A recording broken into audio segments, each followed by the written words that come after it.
Hey, there's Urena. Oh,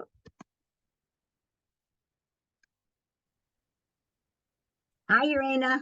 Hi, I'm trying to eat dinner really quick. Well, that's okay. Well, the way I it shows up on the feel screen, depending on how where you put the bowl, it disappears. okay. But Perfect. enjoy. So I've got to enter. I have to admit people. I'm gonna just take off my video screen for a minute while I eat. Okay, Oh, there we go. that's fine. Totally good. I'll come back on when. Mm-hmm. How you doing? Good. Hanging in there. I see Jude. Hi, Jude. And Connor's here. Jeff said he's definitely coming, so that's a good thing. So, all good. Oh, I see Connor. Hi, Connor. And I see Oh, Linda. Oh, I see Linda. Hi, hi, Linda. Hi. So we're joining. We'll have a quorum when Jeff joins. And I'm just gonna go check my email because Ed sometimes responds to email when I haven't let me go see if I've heard from Ed or not. Ah, oh dear. So I need to get Ed the number and entry code. So um, I need to go to the town website. I'll send it in the chat right now. Oh, okay. Well, I'm on the calendar. So, It's in the chat right now if you want it. okay. Well, I'm actually in the calendar as well. So let me, um,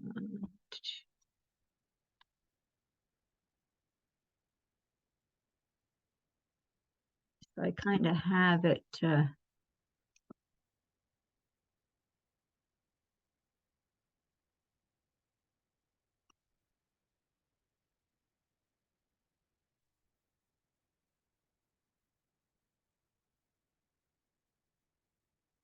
yeah, okay. And it says he will be here, which is great.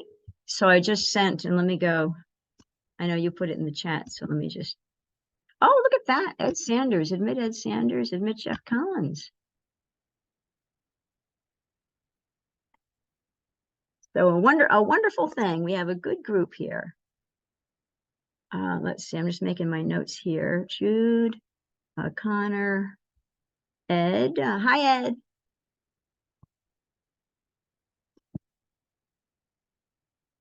And Jeff is joining. And for guests, we have Linda, Lover, and Urena Kinlan. So yay. And I don't think we have any, it looks like everybody's muted but me. If you can't come off mute, let me know. But I can. yeah, yay. Okay. So I think we're good. I don't think we have any other ZRC members that we're expecting. And I'm not sure if we're getting any other guests, but that's okay.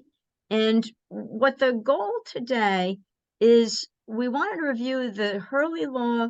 We do want to review recommendations that came from the STR committee. And that's what the hope was for today. I just want to see if there's anything else you wanted to talk about.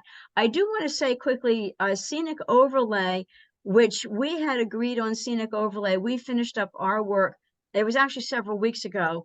And what Bill did is about the same time he got what I sent after we all finished our work.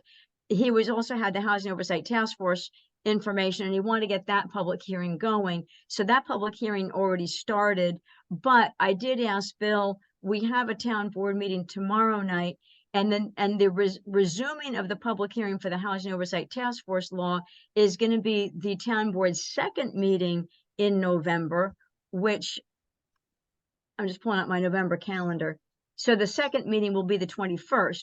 So I asked Bill if at tomorrow's meeting we can resume the public hearing for the scenic overlay on November 14th. So that's what I'm expecting, because he didn't want to put the Housing Oversight Task Force and the scenic overlay on the same meeting. So in any event, just so that this group knows that the scenic overlay And even though it's really a resumption of the public hearing, if you're going to have a public hearing, you need 2 weeks notice. It's not clear to me you need two weeks notice to resume a public hearing. And this is a resuming, but regardless, we're going to have the 2 weeks notice. So that's the plan, is tomorrow it gets set, the resumption of the public hearing for November 14th. So that's that plan. And I'm just gonna make my notes here. TV vote for November 14th. So we'll get that going along. That's the only really news. Well, probably everybody already knows, as far as the Housing Oversight Task Force update, is the public hearing started. A lot of information came out from that. The Zoom exceeded 100 and the town only had 100 seats for Zoom. So, and the public hearing was in the Como, which was packed. And there's some discussion when the public hearing resumes, which I believe is November 21st. We'll see whether it's in the community center. We'll see. We'll see whether it's in the community center, and we'll see whether it if there's a way to do Zoom, because community center is not set up for Zoom. And somebody's I'm hearing noise from somebody's I don't know whether it's Jude, Ed, or Jeff, but Ed, I think we can hear your microphone going off. Oh, okay. So that's okay. So I think we're good now. So oh, maybe not.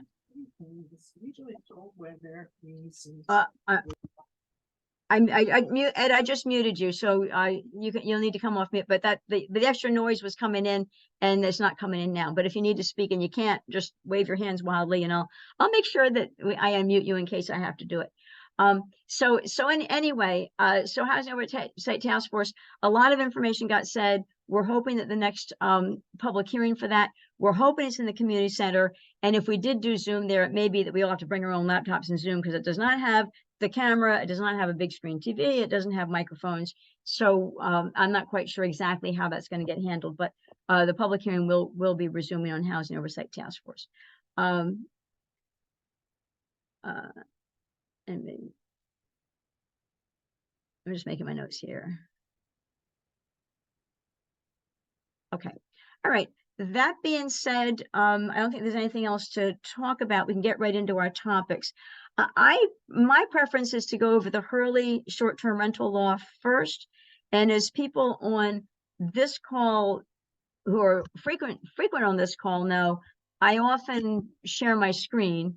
So I will go ahead and do that. Oh, yeah, Jude's got her hand up.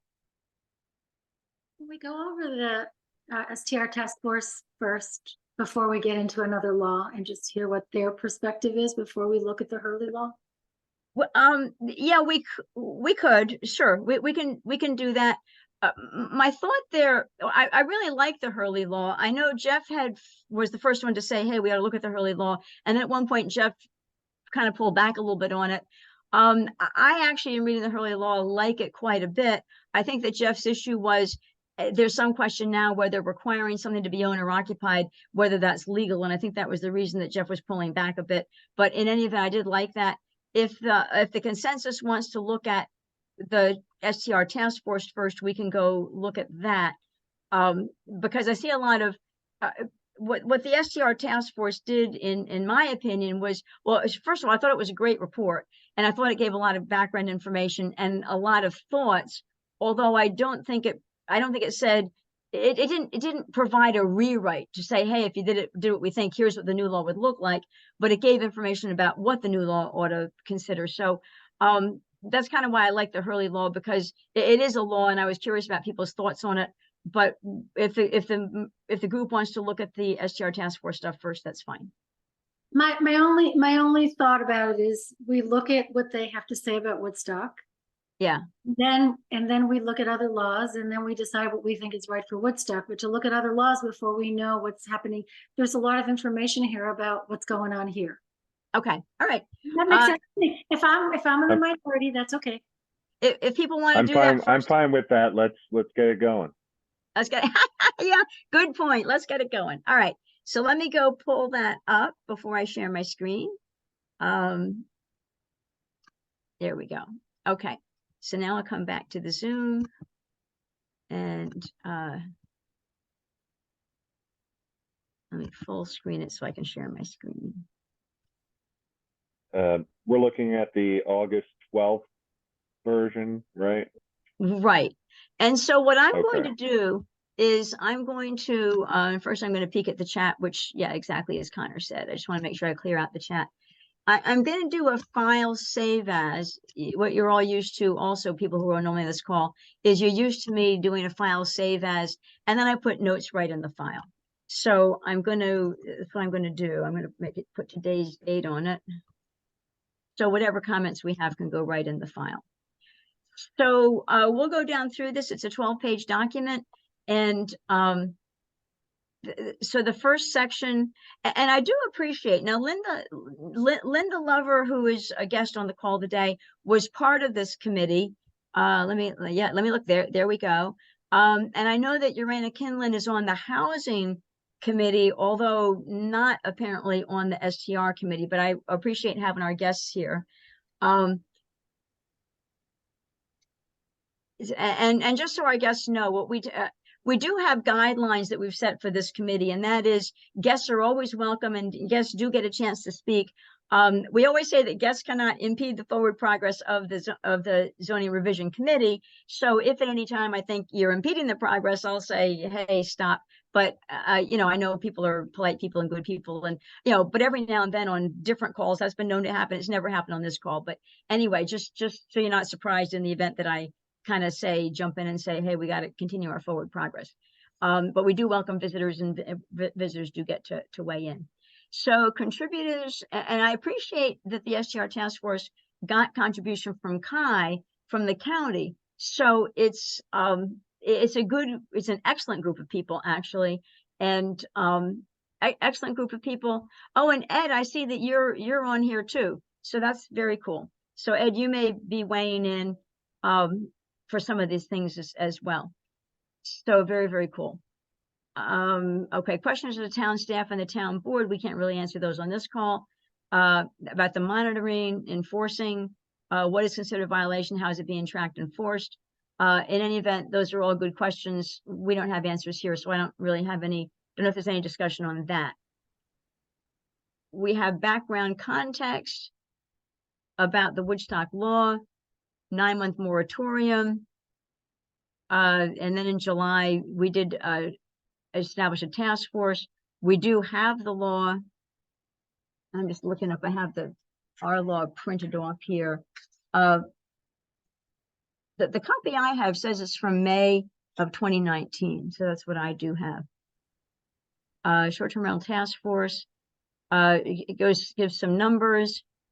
So I think those numbers are really important, right? Okay.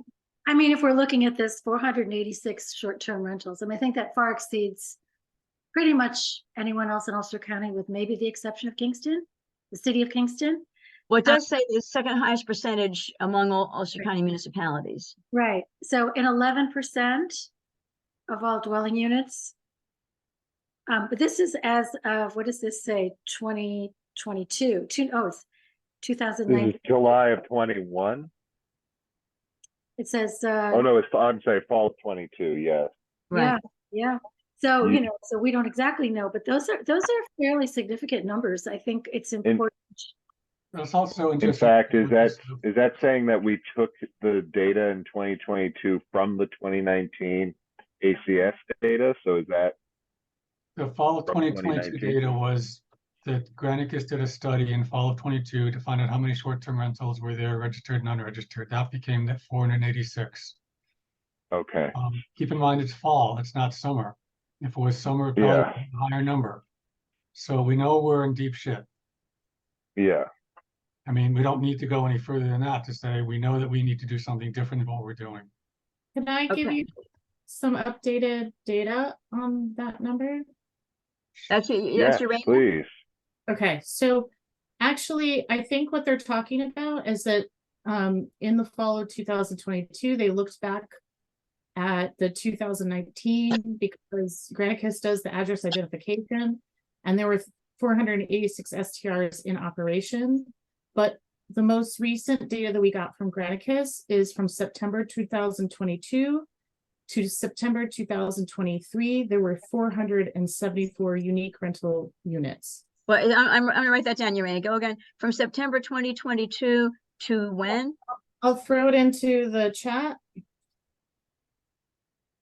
Oh, Um, okay. Okay. I was hoping you repeat it so I can put it in my notes. So, Oh, And, September In the and chat. when you say It's in the unique, chat. Laura, it's in the chat. okay, yeah, I know. I was, yeah. Okay, September 2022. Yeah, I got it. I got the chat up. 474 unique, so it's just slightly higher than the previous number. well, well, it seems a little lower at 486, and now it's Oh, right, sorry. 474. But So but my does that include registered and unregistered? That number 474. Well, it has to, because there's only 280 registered, so so There you go. It's So 200. so my whatever, 200 understanding and some odd numbers, way less than that. So Okay, my sorry, understanding Urania, please. is that Granicus has been doing, they have data that goes all the way back to, it's either 2015 or 17. I think it's 15. I have it written down somewhere, but they have data from a long time ago. And so they have it from when we began and the law first was adopted, which is in 2019. So I think that in the fall of 2022, when this was being worked on again, they went back and looked at what the 2019 ACS data is. And I think that's the Granicus. And they looked, and originally when this was adopted and they were trying to figure out how many short-term rentals were registered and unregistered is 486. And that was 11% of the dwelling units in the town at that time. And I think also that's where March Gallagher's numbers come from. But the number that I just got from Granicus is what I put in the chat. And those are unique. What they Thank call it is unique rental units because they capture and then have to have 3 data points. They capture all the information from 70 different platforms. And then they have with their AI, and then they have a human that goes, they have 300 analysts that go and look for 3 points per unique rental unit to confirm that they are indeed have activity and are, you know, doing short-term rental hosting. Mm-hmm. So it is well over, by I think it was 197. If I'm correct, and it's 296 that we are supposedly have our cap is. So 296. I think So- that, It got expanded recently, since I think it's It did. 296 now. Okay, so So- 296 registered as of October. And I'm not sure when, I'm not sure when you guys approved the last expansion. that was Yeah. with the 16 that were added on, so that's Yeah. something that needs to be checked. It was 277 before that. I think it's 296 now, but Laura, you have better access to finding that out than I do. Oh, yeah. Well, yeah, not at this instant in time, but yeah. So, but anyway, we have approximate numbers. So for the purpose of the discussion, I think we're good. Go ahead, Jude. 2 things. One is it would be good to know what number of those are non-owner occupied, because those are 2 separate Mm-hmm. things, right? Owner occupied and non-owner Mhm. occupied. And the other thing is just to point out, there are also people who do this that don't go through any public platforms. It's word of mouth, or, you know, people who did Right. it before, or that Mhm. kind of thing. So, you know, so this number might be slightly lower than the Mhm. reality. I don't know how you capture those other people, but Well, right, they're out there. right. So, I mean, we've known there's a problem. I mean, this just highlights what the numbers are. I don't know if this is getting us closer to solutions other than just knowing that we're really in a problem. So It's important to know the degree of the problem. we know it's really bad. We've known it's really bad. I mean, I don't think there's anyone doubts that in this group. Well, let's continue and see where we're at then. I think we all agree then we're somewhere in around an uncomfortable 10+% of our housing stock or unit stock tied up in these at least. Yeah, okay. Yeah, so we have well, do we want to say, right, so I'm putting in blue my notes, and I'm highlighting a couple of the numbers. And do we want to make any comments here, like our gut feel is we have too many, or I know we wanted to see the numbers, we kind of talked about them. Do we want to make any comments about these numbers, or just say, hey, these are the numbers and continue? Well, I mean, in one step, I mean, we know we're like almost twice what we are, we're significantly over what we've authorized. That's one issue. Secondly, it's ridiculous that 10% of our units be short-term rentals. That's clear. But again, it gets back to, I'm sorry, I'm being a little impatient. We all know, everyone on this call knows we got a problem. I'd like to get to looking at how to solve it as opposed to just dwelling in the fact that we have a huge problem. Well, right, but I guess here's my question. So, okay, so it's an issue. We're over, we have authorized the cap, and we think that, as you say, Jeff, we think that 11% of our total dwelling units is too much. So do we have an idea of what percentage we think would be a goal? Well, they No, but I address also think that we should later in the extend recommendation. Well, I got two people talking. I'm sorry, but if we continue through the recommendations, there are, I think that gets discussed at some point. Okay. But let's see, that's why we want to see, what their recommendations are, and then we compare it against Hurley. So let's. Yeah, okay. Yeah. So if the town does pursue updates to the STR law, they'll be sent back to the Ulster County Planning Department for formal review and comments through the referral process. So, yes, they work, because that is part of the normal process for anything. Vacancy rates and their effect on housing markets. There's a whole section on that. Based on trends of supply and demand, healthy vacancy rate is around 5%. When drops below 5%, shortage of homes available for rent and purchase increases. Large supply of STR in a given community uses housing units that would typically otherwise exist, reduces the vacancy rate. Included below is a list of research demonstrating the impacts of short-term rental market on rental prices, home sale prices, and home assessment value. Let's scroll up.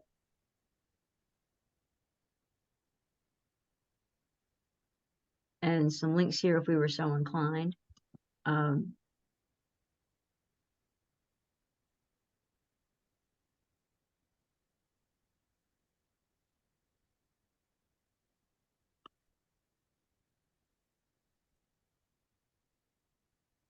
So what I'm seeing here is they're saying they're posturing that 5% roughly is a healthy vacancy rate, whereas we are floating below, we're around 1.25% vacancy rate. It might be interesting to return to that once we see the gulf between, say, owner occupied, non-owner occupied, and take a look at, again, and maybe that'll get touched upon in here too, but I had mentioned last time, I don't remember if it was the highway department, but someone came out saying, we should be drastically lowering the number of especially whole home STRs closer to 80 rather than 280. I wanted to say that I believe these stats are already outdated based on the 220 epidemic, and that I think a little bit more of an accurate we need an update from the assessor's office on exactly how many units there are today, and cross-reference them from Granicus on how many unique rental units are showing activity. Then they can compare that all the way back to 2019, and these stats I feel like they're kind of outdated, but we get the gist. As Jeff would say, we all know it's a big problem. And so, but I guess if it was a formal report, we could get into the weeds about that. But at the moment, I think the gist of it is 5% is healthy. We're at 1.2 as of 2021. We don't have more recent data, and it is what it is. So I've seen under 0% now. So that's what I'm saying. Like there's a big.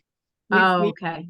I'm saying I don't believe that this is accurate, but it is bad. Anything under 5% is very bad. Right. Okay. So I would just move on and, try to get better, more 2023 accurate numbers. Future. Believe. It would be lower. All right. So the 2022 numbers are believed to be lower than. Correct. Yeah. In Yeah, than 2021, big difference. Than 1.2%. Okay. All right, so we're getting worse. We're getting worse, not better. So then the number 2 years ago was bad, and it's getting worse. Okay. Correct. Anything else that we want to say about No, let's this? just keep moving. Let's just keep moving. There we go. Okay. All right. Various STR law update recommendations under these 5 objectives. Provide some context why the updates are necessary. Okay. So the objectives, and then there's a section on each objective. Preserve the community character, limit nuisance, and ensure health and safety. Update STR administrative fees to cover the cost of implementation. Streamline implementation of STR regulations. Ensure a balance between economic opportunity and impacts on housing affordability. Increase transparency and accountability in STR regulatory implementation. So, and then the rest of the document pretty much is each of those 5 objectives. So I have a lot of comments, but some of this has to do with what we were going to present next week or next November 13th. So my team was going to come and show and present our research. But under objectives, number 1, there's a Granicus 24/7 hotline that would help deal with that. Number 2, I'm sure. Oh, wait. Well, we're gonna. You're kind of jumping ahead. So if you're going to give us input on the 5 things, we're going to get to those pages. And if you tell me now, it's going to fall off the plate, so to speak. So it's better if you tell me when to get to those pages, because then I can update. I can make notes in the document. I'm on it right now. You just read the objectives of the Woodstock short-term rental regulation updates, number 1. But what I'm telling you is there's a whole section of this document on each one of these. Each one of these objectives has a whole section. And if I scroll the next page, we're going to see number 1. And if you give me input on number 1, when we get to number 1, we're not at number 1. We just showed you that number 1's a topic. We're not on that topic yet. I just told you it's going to be a topic. Right. Okay. I already put my notes, though. I did this whole document with my own notes. Well, I appreciate your input, and you're a step ahead of us, but we're going to catch up. So, okay. So definitions, updated definitions. And what I kind of wish, but I don't see, is I wish that this had been highlighted to say what's the difference.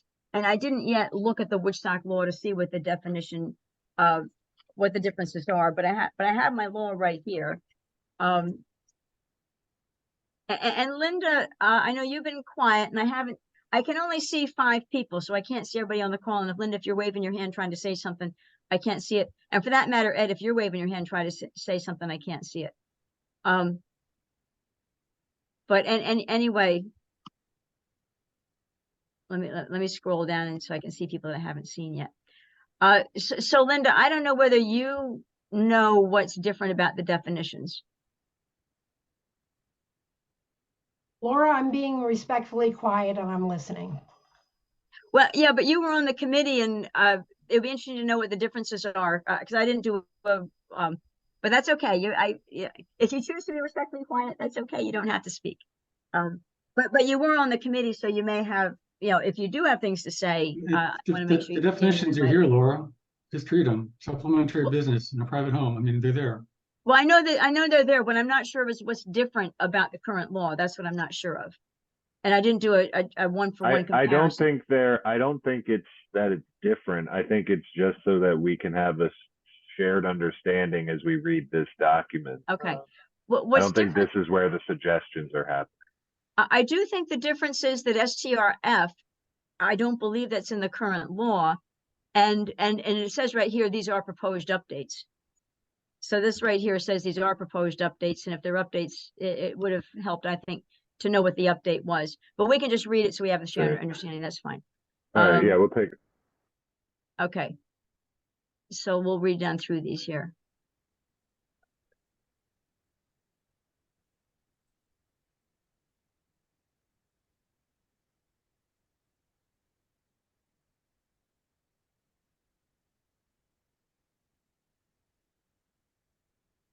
You're right, Laura. There is no STRF in the current law.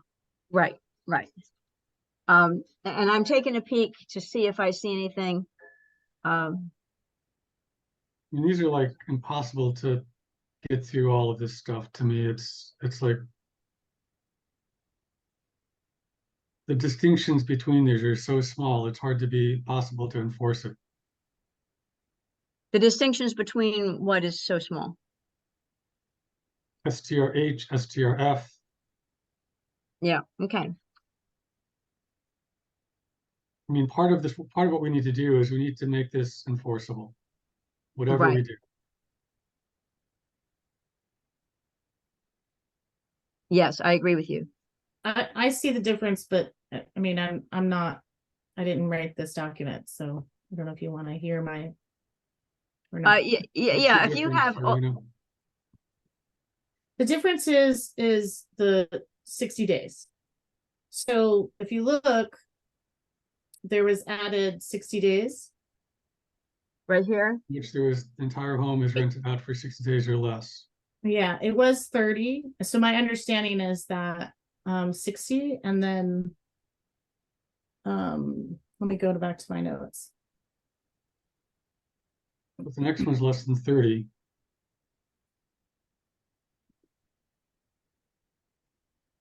And I think they're just trying to make a little bit more, but I don't know. I mean, this is where Linda could speak to, since Then they it also says lower STRF should be rented for no more than 180. right, but that was before, that was the same as before. but there was no F though before. I know the F and the H weren't there, but the same content was there, except for the 60 days that's in H. Well, there was an establishment, there was a short-term rental home before, and there's a short-term rental establishment before, and maybe the F, maybe establishment became F. I think there also might have been 2 guests per bedroom as lodgers, is a little bit different as opposed to in the whole place in the unit. Well, one of the things I'd like to point out is that in the F, they mentioned in the latter portion, STRF shall be rented no more than 180 days per calendar year. And so it says at the beginning, how is that supposed to be? That was a question to the town.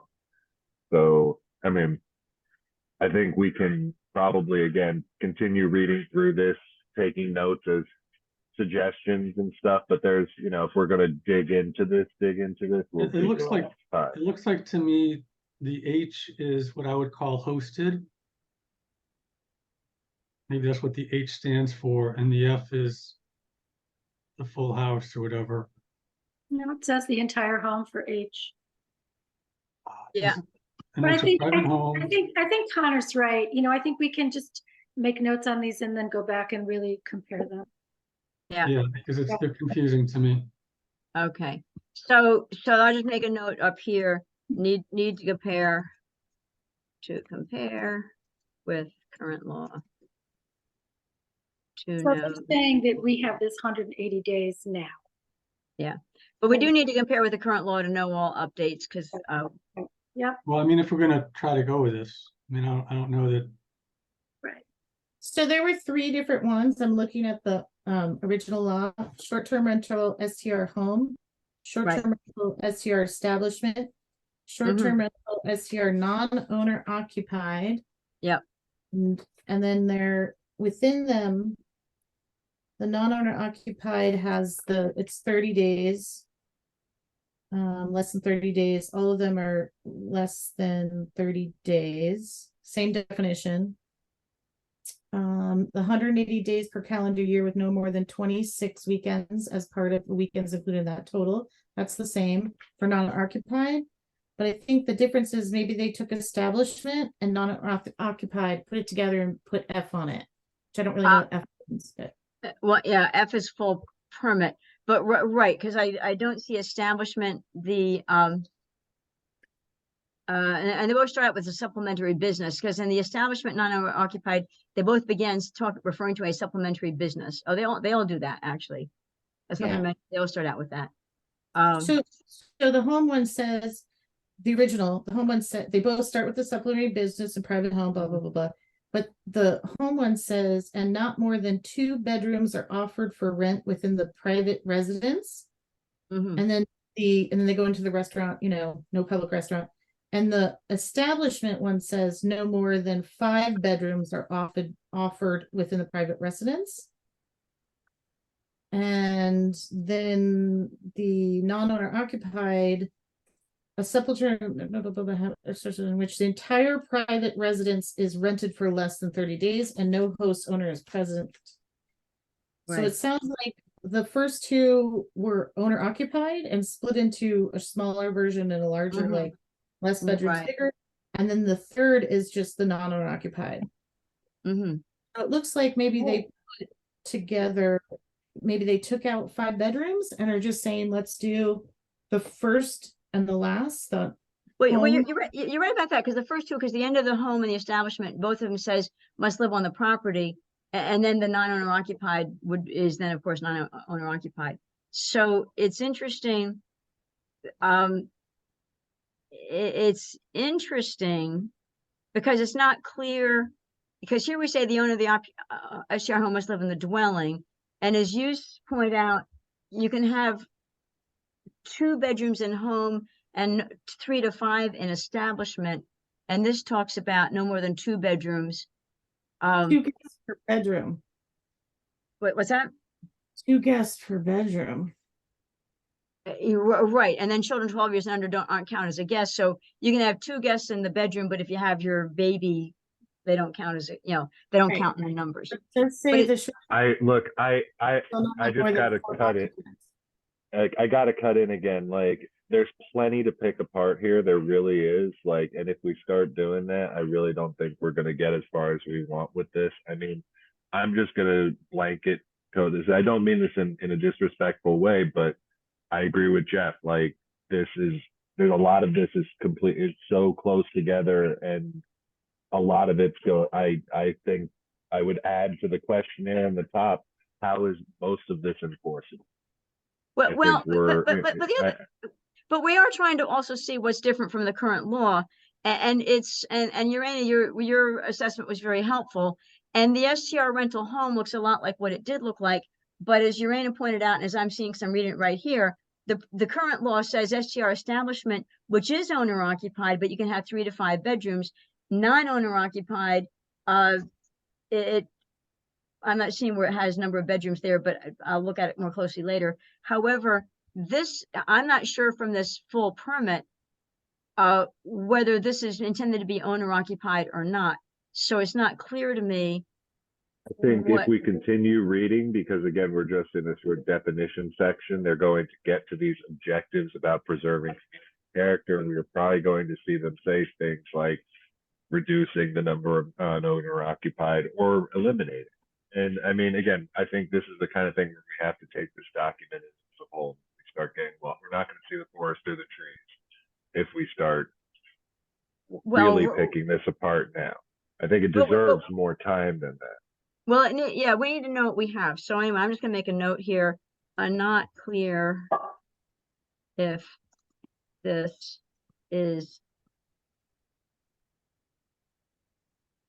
or not. And it's also not clear how many bedrooms. So it's interesting because this part is clear about the bedrooms. This part is not clear. I think it's worthwhile to say a couple of things.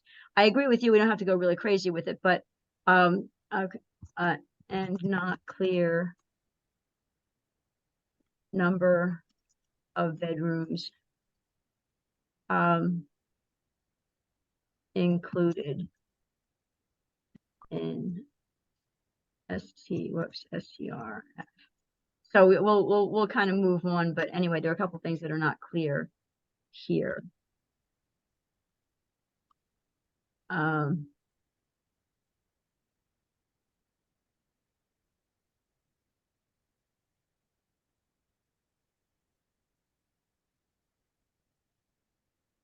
Okay, so a couple things are not clear because it looks like we had 3 choices, now we have 2.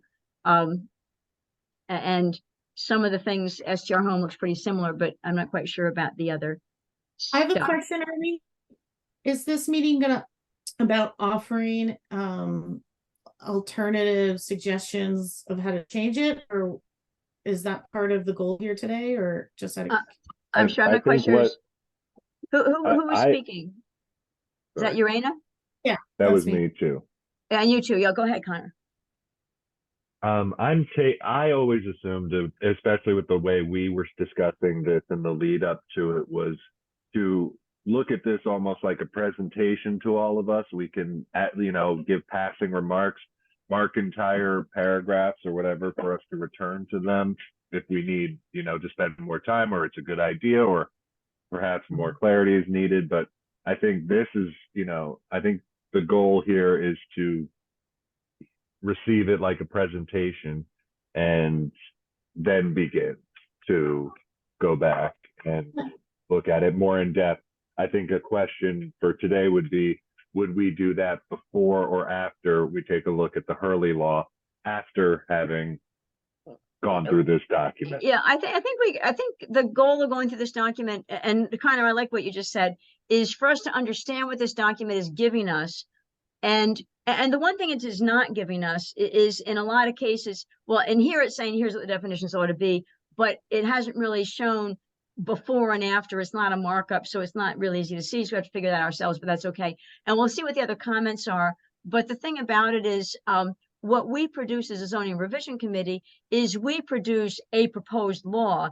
We say, here's what the law is. We do the red line and say, well, here's what we've changed, because now that you see what we're proposing, you can tell what it used to be and you can tell what we're proposing. And ours is a final product, it's the actual law. So as I look down through what the STR committee gave us, it's a lot of thoughts, but it's not the same as saying, and here's what the STR law would look like. That's still a piece of work that we would be doing. So all that being done, we've seen some definitions, we got some questions about them, and we need to compare with the current law to know all the updates, and we got some questions, but we'll kind of move right along.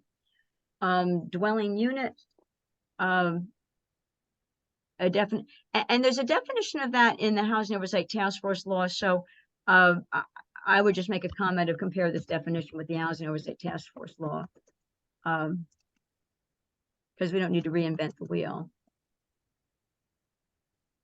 with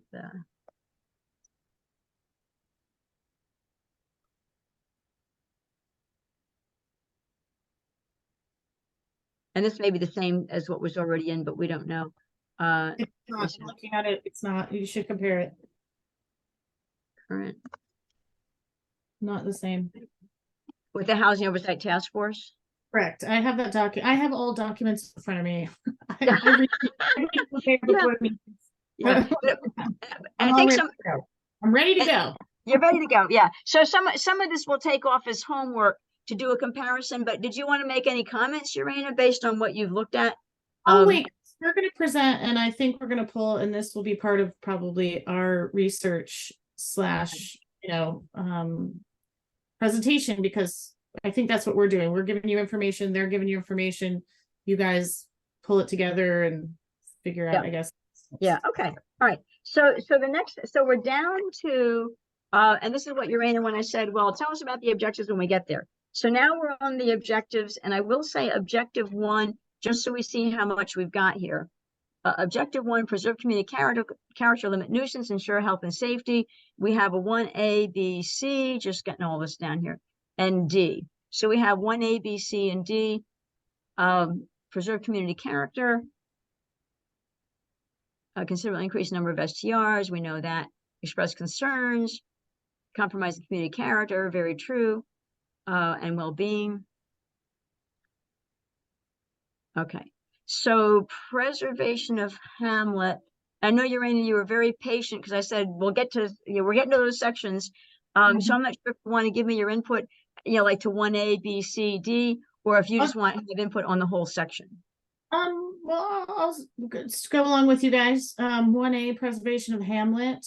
The comments that I had here are long-term rentals and or short-term rentals will all be driving, whether it's in the middle of town or on the outskirts. This will not reduce the gas emissions. Also, affordable long-term rental housing should be peppered around all 5 hamlets across town, as it would be equally desired by homeowners who want short-term rentals where they live.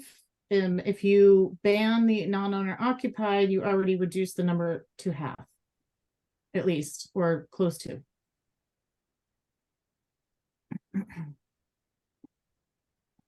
So it's just sort of saying like, put them all in the middle of town, and I don't think that that's necessarily going to work for the people that have them, and then other people that want long-term rentals as well.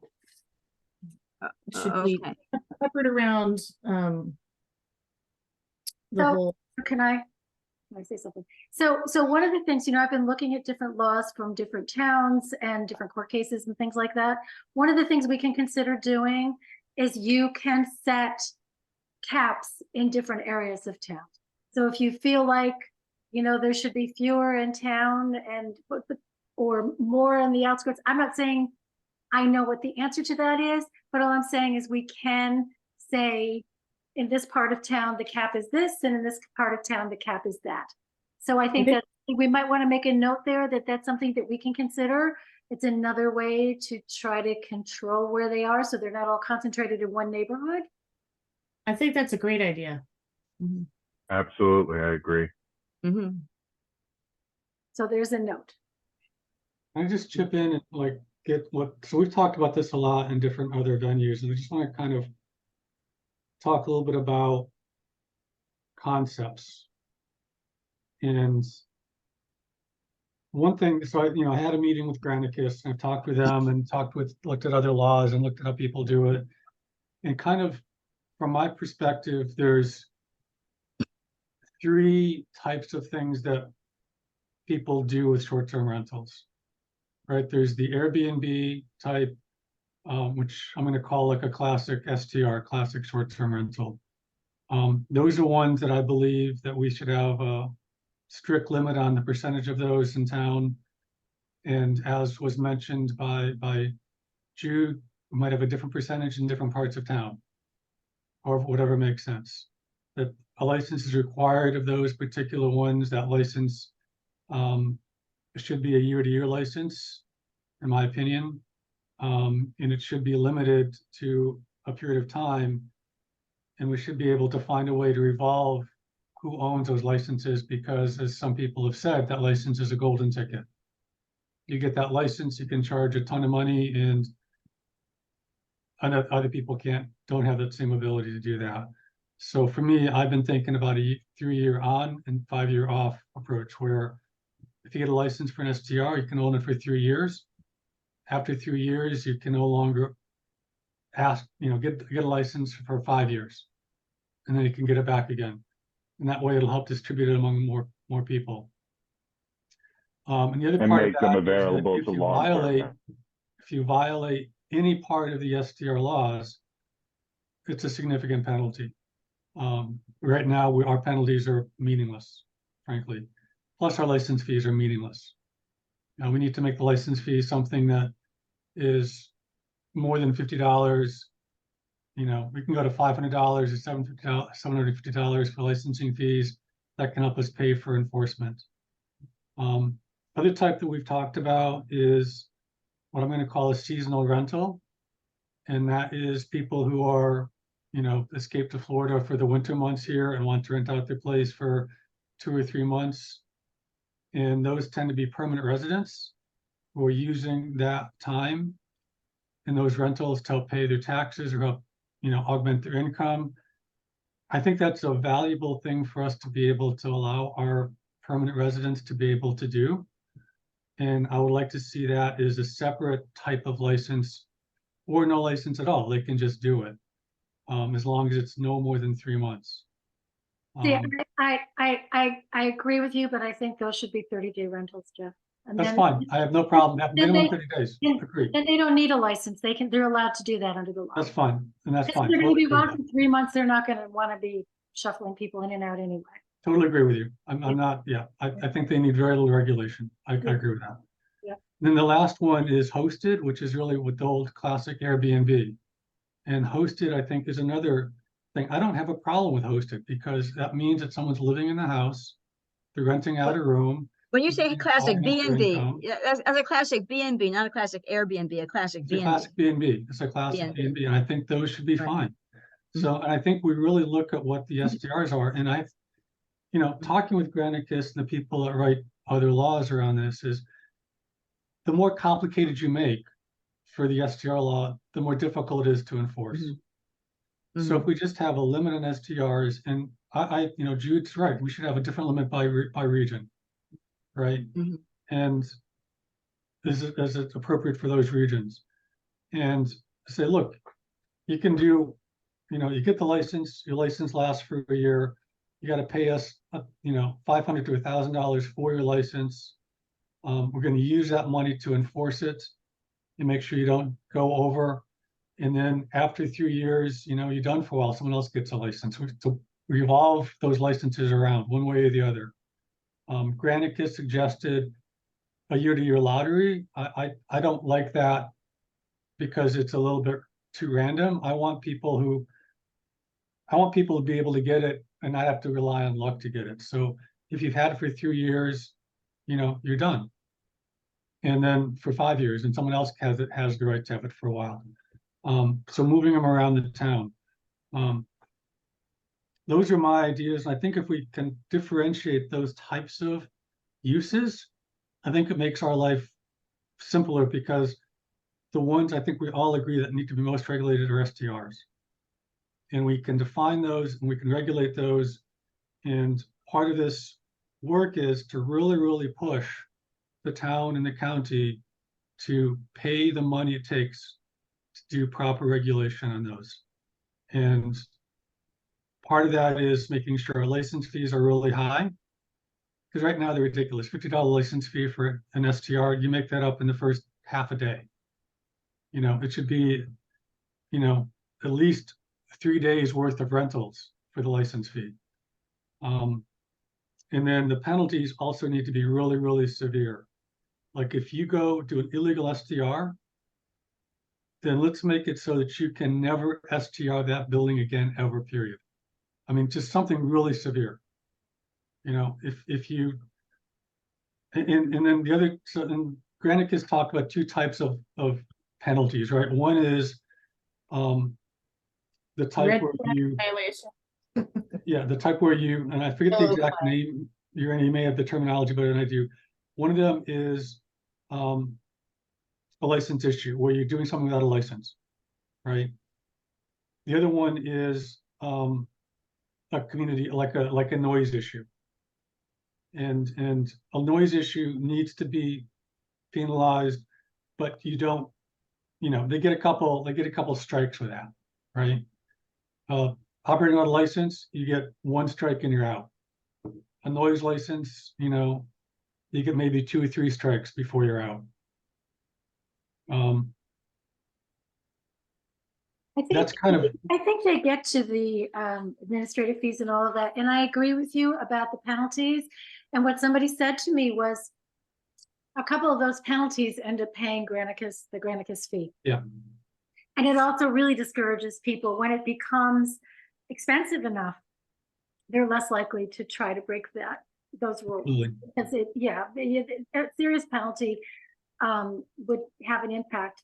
You know, I saw some laws, you know, you talk about noise. I saw some short-term rental. I'm getting, I guess we've diverted a little bit from this, but where they said there's no outdoor activities, you know, from between the hours of this and this. Yeah. And that sort of ends those all-night parties outdoors and, you know, the fireworks and all of those kinds of things that have been happening. So, you know, there's a lot of different tools that we can try to use. So this is good. And I think if we, I mean, for me, if we can at least identify, and part of this is intentionality of use here, right? So we need, I mean, let's be honest, we need some Airbnbs because we're a tourist town. Some. They don't need to dominate the town, but we need some. We need some seasonal rentals for snowbirds and to support people that live here, and we need some hosted stuff. I think we need all of those. And I think that if we look at those distinctions between those and how to create those, regulate those, I think it'll be easier for us to move forward. And I think, you know, and as far as licensing number goes, I like a percentage based instead of a number, only because that way we can control the percentage and we can change it year to year. If we pick 5% and that's too much, we'll go to 4% the next year. So it's things that we can look at changing. The other part of this is that we need to make sure that all of our fees and all of our penalties can be adjusted year to year by resolution from the town board, as opposed to having to do a whole new law, or update the law, right? That's usually how it's done. That's how it It's is. not always, I mean, sometimes it doesn't do that. Hopefully it does that way, but sometimes I've seen where it doesn't. So it's just Yeah, difficult to do it that way. the only thing that I believe we've done is the cap. We've done year to year, but I don't recall us doing penalties or fees year to year on Yeah. on STRs. So next time we meet, Laura and I have done a lot of research on this, and we will be coming with you to tell you what other towns are doing Mhm. and where they're at. And just in short, we're the lowest from any Right. Well, I thought I was reading that as I was looking through there. I thought that I was reading somewhere where you had, I thought I was just reading that. Yeah. So and Yeah, the Granicus fees, has- attachment A has your fees. So I knew I saw that. Yeah. So in the policy, we did recommend in the policy, but yeah, there's actually a formula that Granicus uses, and it's in line with what other towns are doing, other municipalities in Ulster and in Dutchess. Mhm. And using that formula, our fees would be $500 minimum as opposed to 50. Yeah, it'll be Mhm. between 500 and 1,000. Yeah, okay. Well, the fees are later on in this document, so we're jumping ahead. If we get too much in on fees, we're kind of jumping ahead a little bit. I think the key part of mentioning the fees, though, at this point, is that the Mhm. fees fold right into the enforcement, which is very, very important. We can't pay for the enforcement without adequate fees.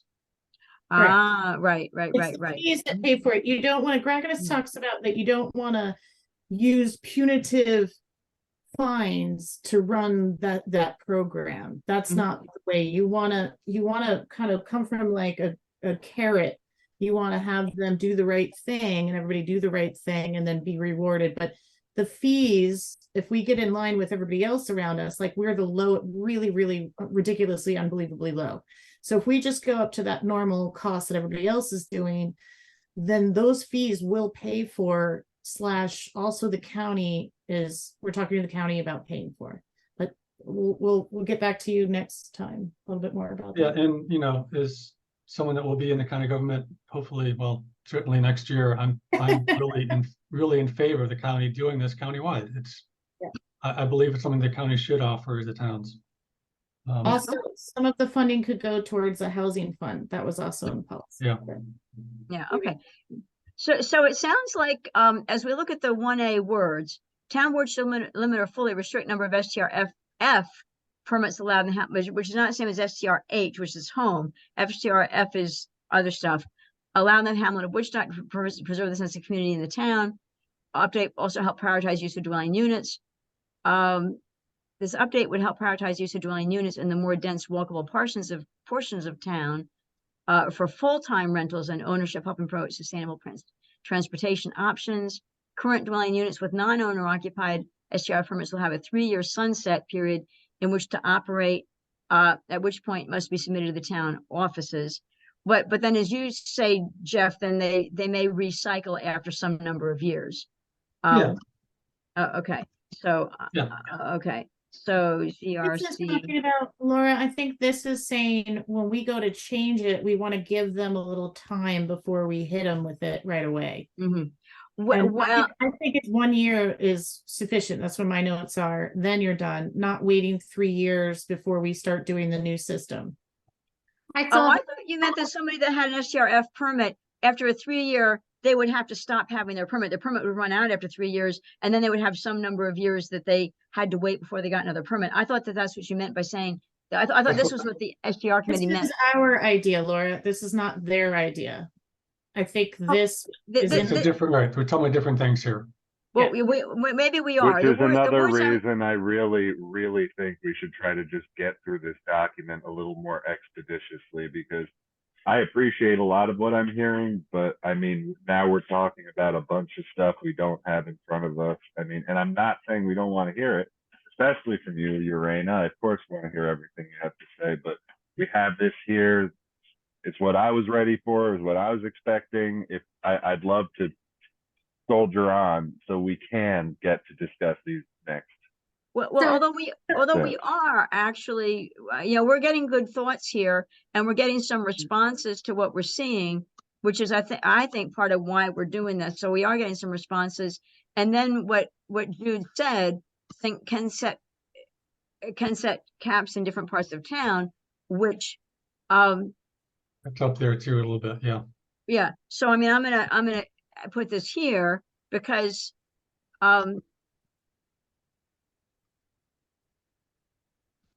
so we are actually talking about some of the things here, and we're getting some good comments and feedback. So I kind of repeated this twice, but that's okay.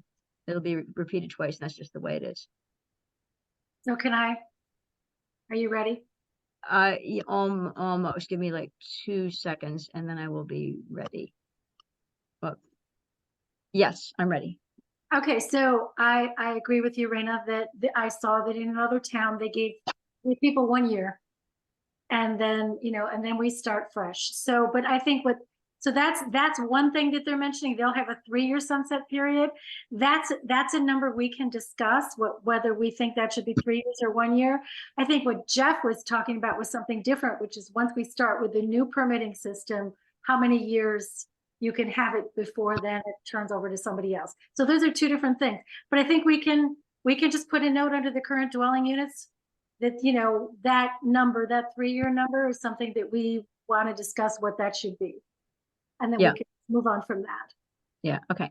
Okay. So getting back to what Connor said, so we're going to scroll up. Yep. Go ahead.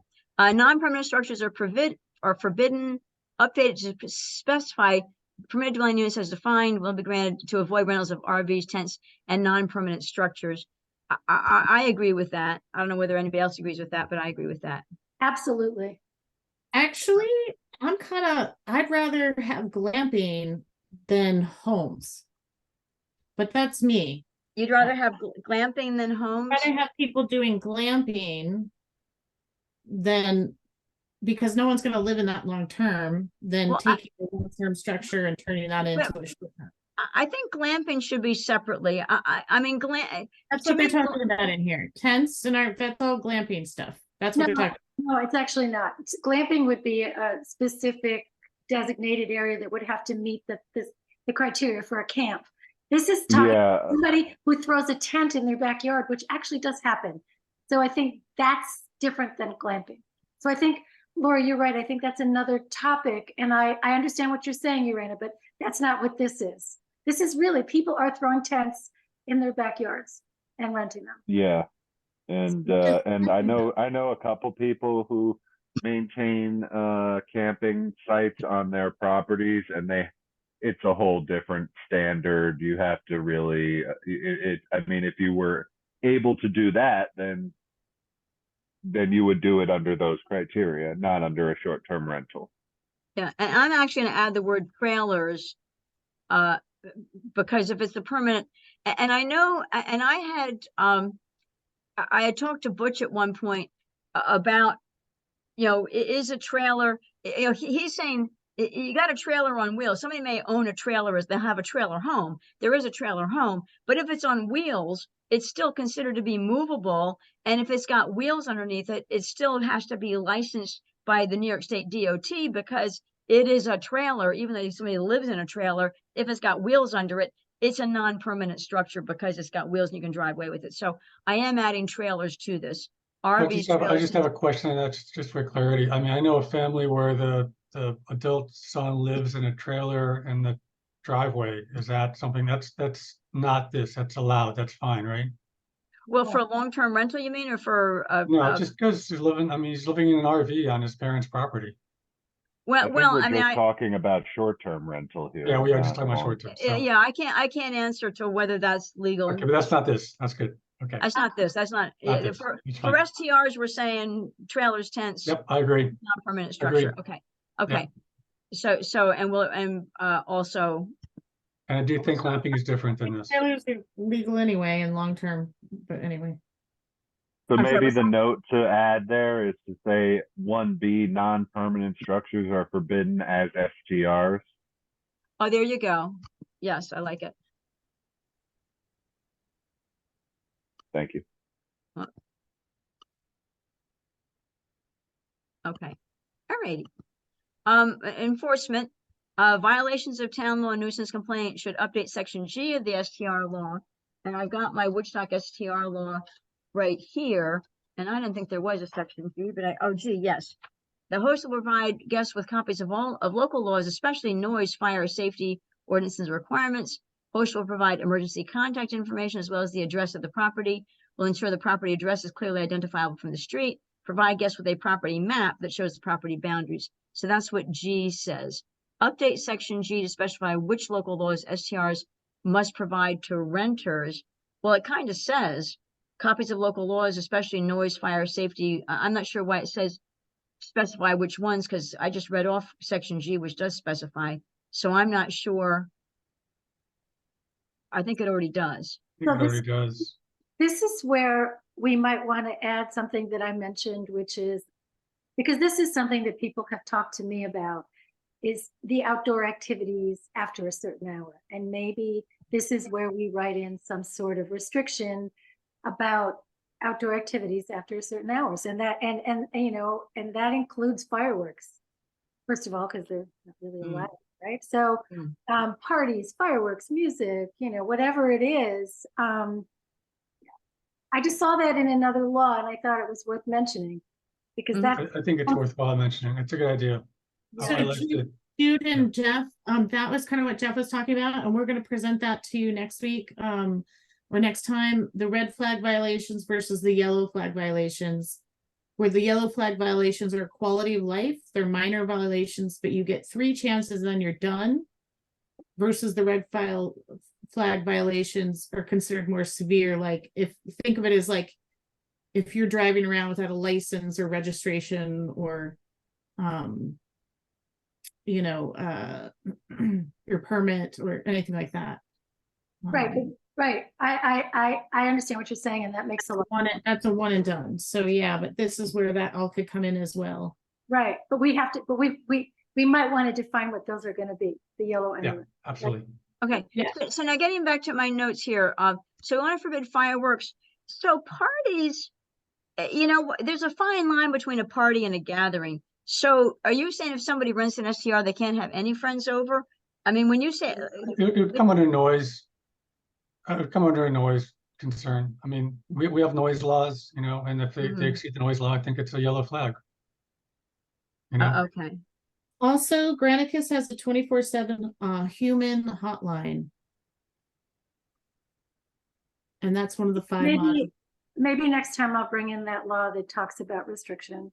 yeah. I mean, obviously parties are parties, but you know, take it inside and be quiet at night. Right. That was what noise 139 ordinance was originally started because of that. okay. So forbid parties exceed the noise ordinance, forbid fireworks, period.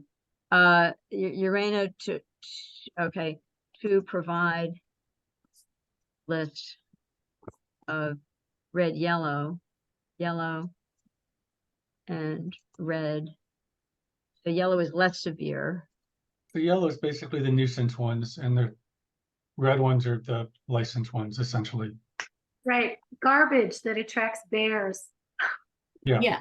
Either yellow. Yeah. Yeah, okay. I do Okay. have chapter 139, the noise ordinance that relates to this, if you need me to in front of me. Okay, noise ordinance is 139.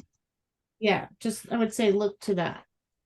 Because that was brought up during that time, and specifically because of what short-term rentals, there were all these parties and complaints going on, and so that was quickly enacted. Anyway, moving on.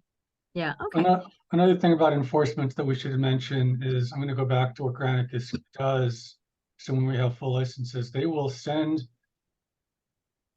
evidence, complete evidence of violations of licenses. They will show the posting, they'll show the dates of the posting, they'll show pictures of what's being posted, they'll do all of that stuff for us.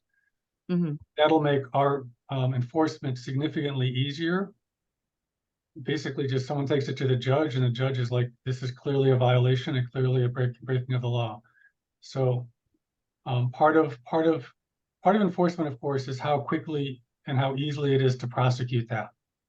And Granicus will make that easier to prosecute and, very clear. Yeah, in the I just- methods. To add to what Jeff's saying is they have an AI that cross-references every 3 days, nighttime, weekends, all different times. There's a whole bunch of hosts of things that hosts do to get under the radar. They're aware of them all. I won't waste our time on it. And they capture and they cross-reference 70 different platforms. Airbnb is just one, but there are a whole bunch more.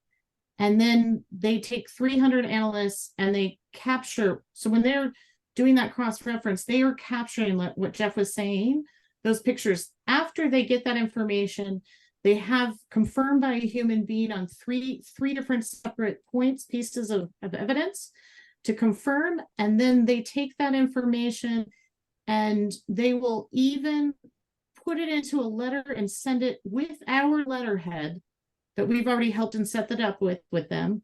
And they will send that all right off the bat, that the person in the building department will only need to spend about 1, maybe 2 hours a week monitoring this whole program that's doing pretty much all the work, building all the evidence and verifying and all the analysis and everything.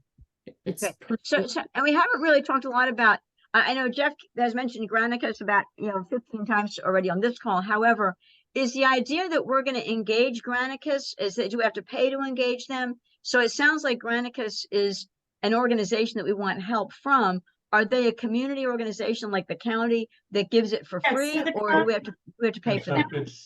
The county uses them, but for bed tax purposes, so it's not quite for compliance. And they have the address identification, which is the first module. There are 5 modules. We'll be presenting this next time we're here together. But they're really much, it's a game changer. It's a jaw-dropping game changer, which got us motivated to do more research and more information and build and I invited Jeff to come join us at one of the meetings. And yeah, it's like so much. It's yeah, and the fees, it won't, the moment the town board comes together and puts in a resolution and increases that, sends out and starts having those for next year, that will move us closer to being able to fund it. And or I think also the county, we've talked to Metzger. She's said that she might she's kind of talked about it. She's dealing with it in her budget right now as well. Okay, so tell me, and Jeff, you're going to say something about Granicus. Did you want to say something about Granicus? Yeah, it's a private corporation that helps towns enforce short-term rental laws. And they've done this, they work throughout the country. They have a service that costs $18,000 that help us write our short-term rental laws if we wanted to engage in that. The fee is $18,000 a year or $18,000? $18,000 one time to help us write our laws. So to help us write our laws. yes. And then there are fees that are monthly fees for monitoring. I'm not suggesting that we pay the fee to help them write the laws. I'm not saying we should or shouldn't. What I think is most important is a monthly fee to help us monitor what's happening and help enforce what's happening. And if we can put our Airbnb fees up high enough, and it's not that hard, it only goes to if we go to $500, we'll be able to afford this without any budget impact because we'll make up the money on the fees. Also, it'll free up the building department to focus on other things that need enforcement throughout the town. Yeah. Which is, and the other part of it too is Irene has said, is they will provide evidence that will make prosecution very quick and easy, and people will probably just settle because it's just such a clear evidence that they will have. Because currently at the moment, and that we don't know why specifically, that's something to look into, but we are assuming or thinking, possibly guessing, that it's because there's not enough evidence. But Butch has brought a couple cases to the town courts, and the courts aren't doing anything about it. They're not backing up the building department. So Mhm. we think it's, I mean, I don't know the answer or why. I'm not making any assessment judgment in that way, but we need to look into that, figure out what the problem, but we think it might be because of lack of evidence. Mhm. Yep. And also Granicus has not lost one case yet. When they'll go to court with you. Mhm. Yep. So the next thing on here is currently violation fees are determined by the Justice Court. So I think I'd be interested to see what the Housing Committee recommends for those fees. But clearly there should be, the town should establish a fee schedule and for permits, but also violations, and not just leave it random. Yeah, one suggestion that I think Granicus had too was to look at the like if it's a penalty, to look at the daily rental that someone uses for that. And to, maybe the first time it's, the equivalent to 1 day's rental. Maybe second time it's equivalent to 5 days rental. Maybe the third time to 15. The fourth time, somebody just ratchet it up to the point that it's based on, it's based on the rental of the unit as opposed to a fixed number, because different, you have units to rent for 15,000 a night here. A fee of $1,000 is meaningless to them. Or a penalty of 1,000. I don't know if you can do that. I don't know. I don't know if you can either, but if you can, I it would be don't great. know if you can give somebody a speeding ticket for $300 and somebody else a speeding ticket for $50. I just don't know. I mean, You're it's kind of correct. logic. I just don't know if you can do it. Well, let's talk about, we have penalties as the next section. So why don't we talk about penalties now? And just so you know, we don't go beyond an hour and a half. So I am watching my clock, and we're gonna, wherever we are in 15 minutes, we'll be done. Just so you all know. Anyway, so penalties in section J of the town current STR law, it states three or more violations of the town local law may lead to revocation of approved STR operating permit. Town board should update the STR law to include a compliance portion of the law stated as such. A property found to be not in compliance will be subject to a monetary fine in accordance with the schedule below. $1,000 for the first, $2,000 for the second offense. Third violation, revocation of permit, or if the property is operating without a permit, the owner will be prohibited from applying. The compliance mechanism is similar to regulations implemented by other municipalities, including Village of Rhinebeck, and will help ensure STR owners operators are complying with all applicable regulations. So this is what we say about penalties. On the penalties, I think we're trying to mix and match two kinds of penalties here, and I think that's what the red light and the red and the yellows are for, right? The nuisance complaints, that's maybe 3 strikes for the nuisance complaints. But if you have item 3, a violation of a permit, I think you go immediately to, you cannot apply for a permit. Yeah, that's what they say. If it's a red flag, like think about it, if you're driving around a car without a license, what would the police do? They would pull you over, give you a heavy fine, potentially take away your license in the future, and tow your car. Yeah. It's pretty serious, and therefore it is a deterrent. So there's certain kinds, like we're not gonna, if your bear garbage gets knocked over and it wasn't sealed, like we're not gonna revoke everything and screw you over. There's different kinds of hefty, but we need to be serious about the stuff that's serious, and then be progressive about the other stuff. And the other thing is just so they know the law, and they're enforcing it. So they have a lot of information, and we also, all the different places, potentially in New York State, and other places, and what they're doing in terms of looking at what everybody else is doing with their fines, and to be kind of in line with that. Sometimes in that way you don't have to reinvent the wheel, but right now we're back in the 80s with our fines. It's just the other piece on the revocation of licenses that's important is that it's not just revoked by the person, that the person can't have it, but the property can't have it. Right. That revocation goes with the property, not necessarily the owner. So they can't just sell it and transfer it to their wife and get past that because it's a new owner. But what if they do sell the property and it's a completely new owner who wants to take part in that? I mean, what's the sunset on that? I mean, I think a sunset's appropriate on that. if it's, but you know, we can talk, we can add that in. I think a sunset's appropriate on that, but it's gotta Actually, be sold with a, like, you know, just you can't do this for 2 years, whatever it is, whatever that sunset is.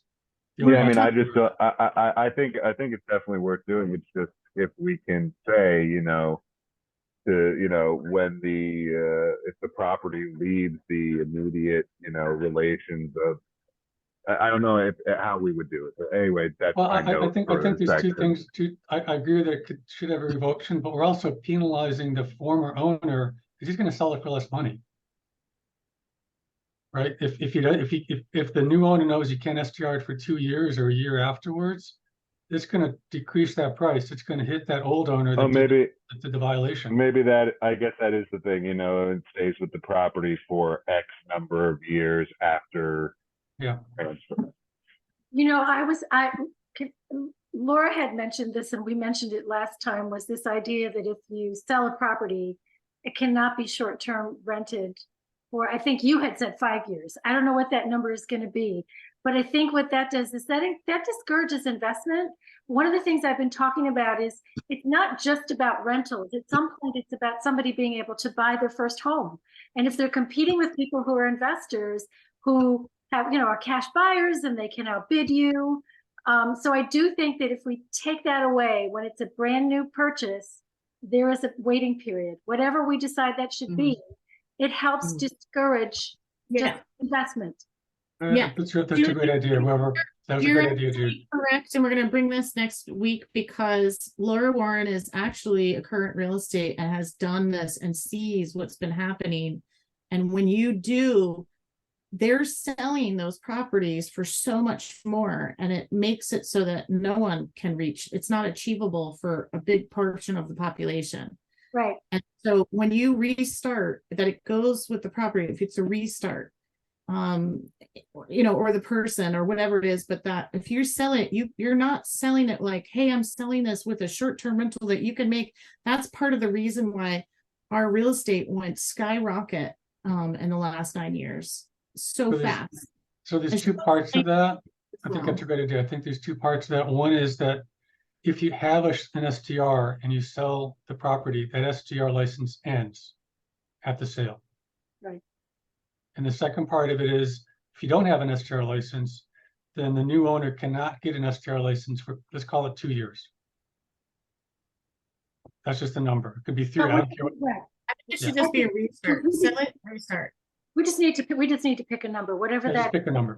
I think it's really important that it's not being sold as an investment property. I think that's one way to get I it. really like the idea of 5 years then, because I mean, the fact is you could be purchasing a piece of property and it would take you at least 2 years to turn it over in most cases, the way most people want to do with these things, make it their own, do construction, whatever else. So 5 kind of feels like not only does that give you that time to like get your literal house in order, but also to become, in theory, ingrained in the community. I have no problem with any number someone wants to come up with. I have no Yeah. problem. So, I like 5. the one caveat I would add to here is, in the event that the property transfers hands because there's a death in the family, and so your husband passes and now the wife owns the property, I think in that case, that would be an exemption of this, because, but if you're selling just for the case of selling, but if it's an inheritance, so I would think an inheritance would be handled differently than a sale. It depends. Is it then it's the kid to the kid to the kid to the kid? If it's that situation, it's a hardship situation, it's an exemption to the rule. Like, okay, your partner dies, you're living there. Okay, fair enough. I And think we rely on the zoning board to deal with those. Yeah. I think we rely on the ZBA. Well, hang on a sec. Hang on a sec. So, I don't want to rely on the zoning board to make decisions, because my opinion, and Drew can correct me if she's wrong, but if I'm wrong, because she's on the zoning board. But what I believe the zoning board of appeals tries to do is they try to say, what is the intent of the law? They don't just go let people do whatever they want if it's not in the intent of the law. So I want us to say it. And the other thing I'll tell you is, as people probably know on this call, but you might not, I'm a widow. I am a widow.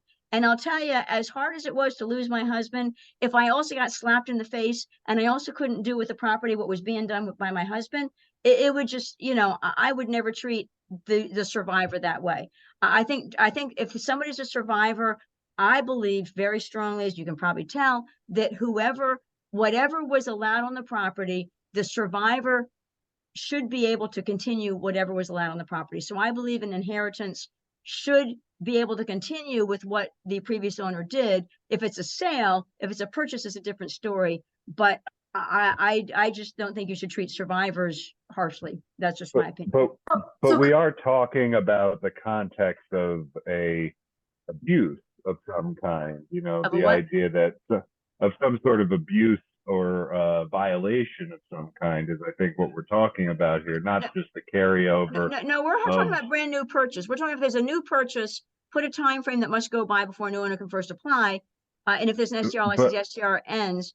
I would say A purchase is different than an inheritance. right. If an inheritance can continue, so we're okay with that. It sounds like it can continue with same. Again, I just want to make sure, are we talking about the penalties still? Because my understanding of the context, I thought we were talking about we the moved on to a new No, thing, Connor. we've moved on to a new topic. Continuous same abilities. This is the waiting period after a new owner of a property. Oh, I see. Because I mean, we had also talked about that in terms of the sunset period for a violation. But I mean, I guess, yeah, we've also talked a lot about the STR license having specific sunsets. So I guess, you know, inheritance. There's lots of times off. I'm going to call this a 1E, so it's not confused with penalties. Yep. I'll call it 1E, so it's not under penalties. It's a new idea. So, okay. I'm watching my clock. We've been through we've been through a bunch of this. We've been through the first of the 4 items. I know I kind of promised the housing committee that they could present at our next meeting. So so we're not through this document yet. We're not through the Hurley law yet, but I did pretty well promise housing they could present the next meeting. So Urena, I know you're from housing. Can I ask you, would housing, and now let me just pull up my calendar before I ask this question. So our next meeting is going to be November 13th. We're meeting in November twice, the 13th and the 27th. Do you want the 13th or the 27th to present housing?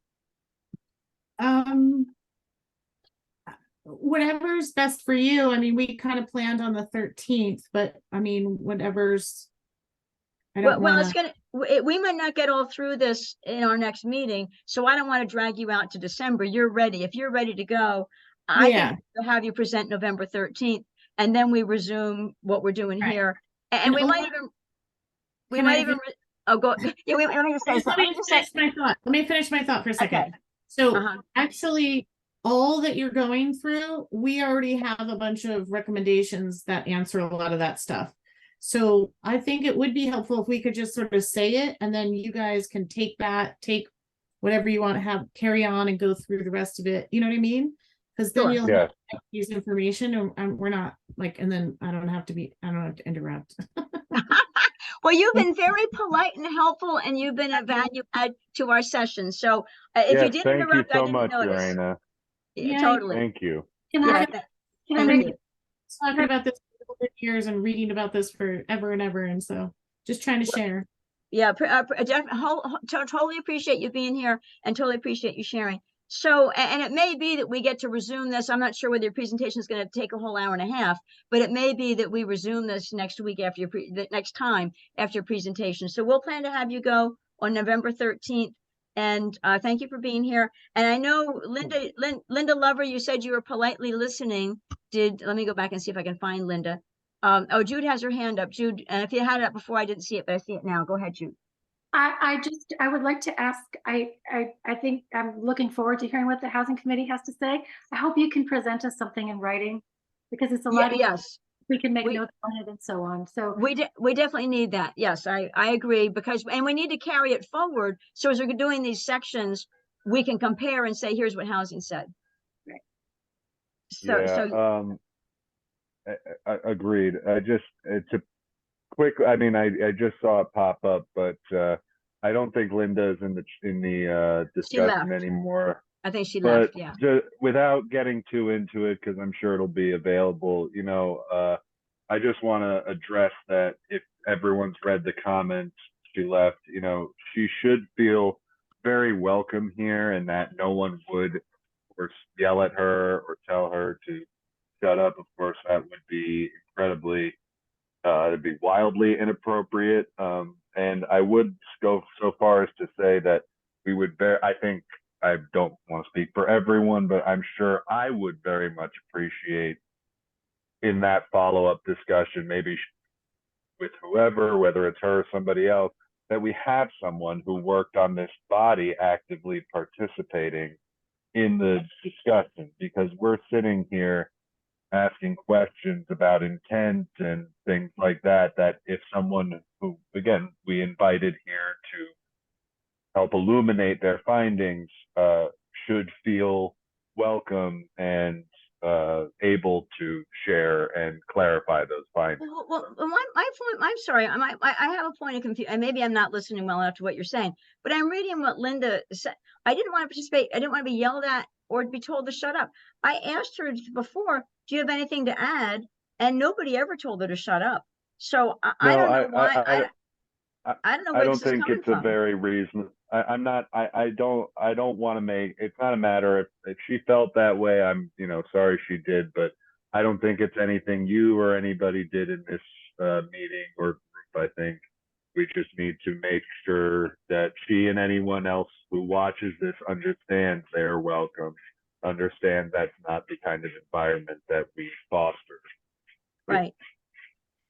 Yeah, and the document should be read. Well, that's exactly what we're doing here. We're reading the document, we're discussing, and then change on. So I'm a little confused by, this is a very odd, the comment. I thought it was, she was going to present. I thought that was what was going to happen, and we were just listening, but it seemed to do something different. So I tried to go with it myself. I don't know. I'm sorry. No, So I was mean, kind of Laura my- gave her a chance to speak and she chose not to, so I don't know what her. But I did, and I was about to get I'm not, I don't, if I could, I don't think we need to dissect it. I think we're all on the same page about what happened and why. I think it's just the only thing that's important is that we make sure we know, and we know that this is a welcoming environment. We make it a welcoming environment. I think everybody did. And I hope Linda will consider coming back and participating, because we could use, like, Sorry, I didn't mean to interrupt, Conrad. Sorry, I thought you were done. no, go ahead, please.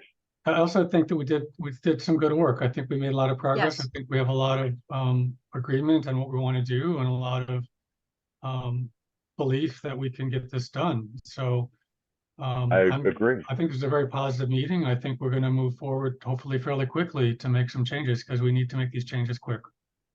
Well, Yes, and yes. yes. Yeah, no, and I appreciate everybody's participation. You're in it definitely.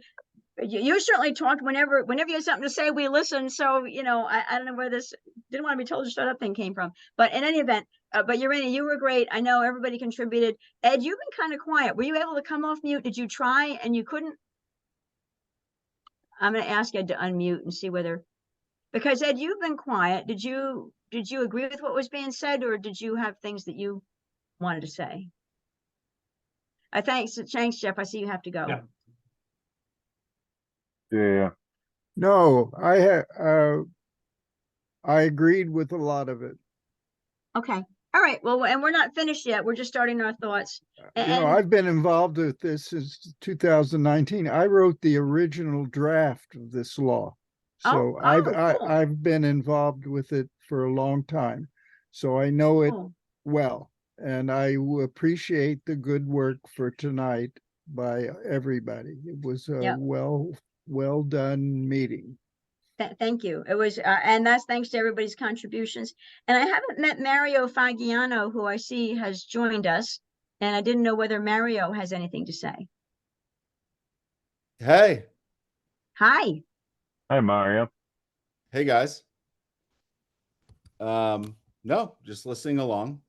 Okay. Well, we'll be meeting again the second Monday of November. So, welcome. Cool. So, okay. Thank you, guys. I know we didn't follow all procedures about approving agenda, all that, but do we move to adjourn? I So move. moved. Okay, Second. Ed got it first, Connor got it second. So thank you, everybody, and basically, yep, thank Good you, night, everybody. And Raina. we'll be talking in a couple of weeks. Thank you, Okay, everybody. thank you. Bye-bye. Good night. Bye.